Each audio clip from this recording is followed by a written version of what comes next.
Hey everyone, welcome to another episode of Kimi's English Podcast, where we explore real English conversations to help you sound more natural, confident, and fluent in your daily communication.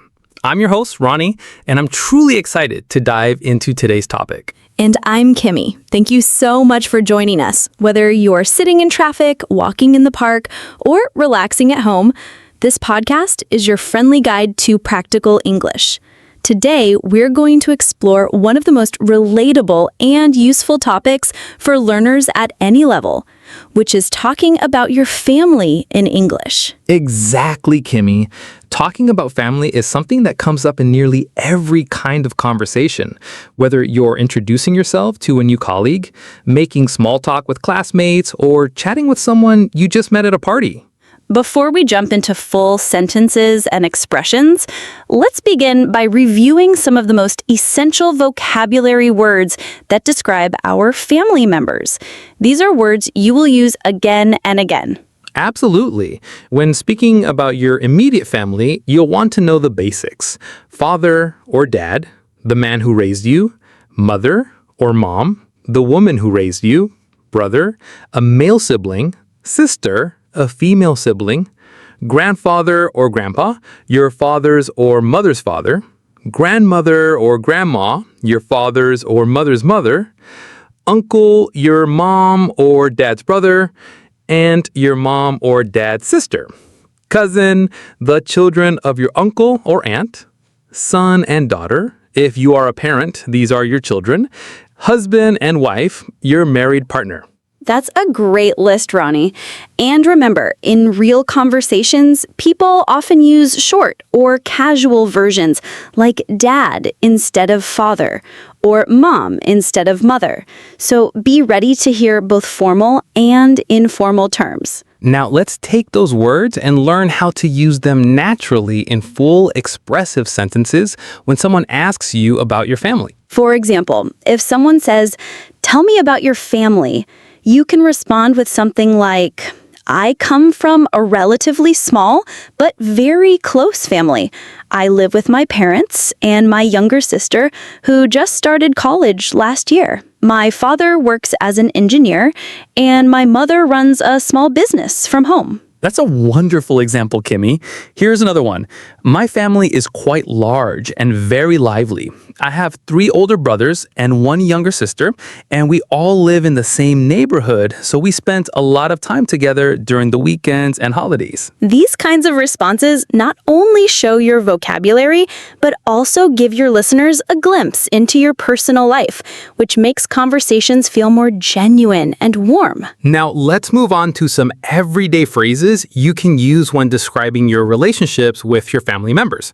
These expressions are often used by native speakers. Right. For example, instead of saying, "I like my family," you can say, "I'm really close to my family, and we enjoy spending quality time together, especially on weekends and during festivals." Or instead of saying, "I have a good relationship with my brother," try saying, "My brother and I get along really well. We often talk late into the night about everything from sports to serious life decisions." You can also say, "My parents are incredibly supportive and always encourage me to follow my dreams, even when things get tough." And don't forget fun expressions like, "We're a tight-knit family," which means your family members are very emotionally close and supportive of one another. Now, let's practice how to handle common small talk questions about family in natural conversations.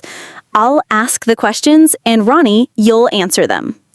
Do you have any siblings? Yes, I have 2 siblings, an older brother who's working abroad, and a younger sister who is still in high school. We're all really close despite the age gap. What do your parents do for a living? My mom is a school teacher who's passionate about education, and my dad manages a grocery store that's been in our family for over 20 years. Do you live with your family? Yes, I still live with my family because we have a big, beautiful house, and I love coming home every evening to eat dinner with everyone at the table. Now, let's talk about extended family, which includes aunts, uncles, cousins, and other relatives who aren't part of your immediate family. Yes. For example, you can say, I have a lot of cousins, and every year during the holidays, we all get together at my grandparents' house to share food, play games, and make memories. You can also talk about nieces and nephews. Like, my niece is just 4 years old, but she already loves to sing and dance.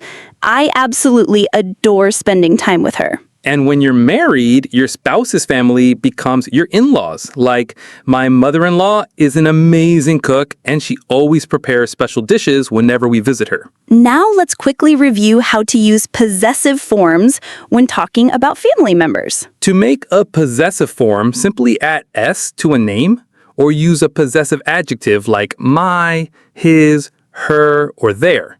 Examples: my brother's name is Tanvir. Her father works for a bank. Our family's favorite tradition is Sunday breakfast together. This grammar point is simple but very useful for sounding natural and fluent in daily conversation. Now it's your turn, dear listeners. Let's practice shadowing. Repeat after us to improve your pronunciation, fluency, and rhythm. I live in a big house with my parents and 2 brothers. My grandmother loves telling us stories from her childhood. We all gather together every Friday for a family dinner. My younger sister is very talented in music and art. I enjoy spending time with my cousins during the holidays. Shadowing is one of the best ways to improve your speaking skills, so keep repeating these lines with us as many times as you need. And now it's time for your weekly speaking challenge. Here's what you need to do. Write 5 full sentences in English describing your family. Say those sentences out loud with clear pronunciation. If possible, record yourself and listen back to notice where you can improve. Bonus, comment your sentences under our podcast post. We love hearing from you. We hope today's episode gave you lots of new vocabulary and confidence to talk about your family in English with more natural flow and expression. Yes, and remember, the more you practice talking about real-life topics like family, the easier it becomes to speak English in everyday situations. Thanks so much for listening to Kimi's English podcast. If you found today's episode helpful, please don't forget to like, subscribe, and leave a comment. And we want to hear from you. Tell us in the comments, how many people are in your family and what do they do? Bye for now. See you in the next episode.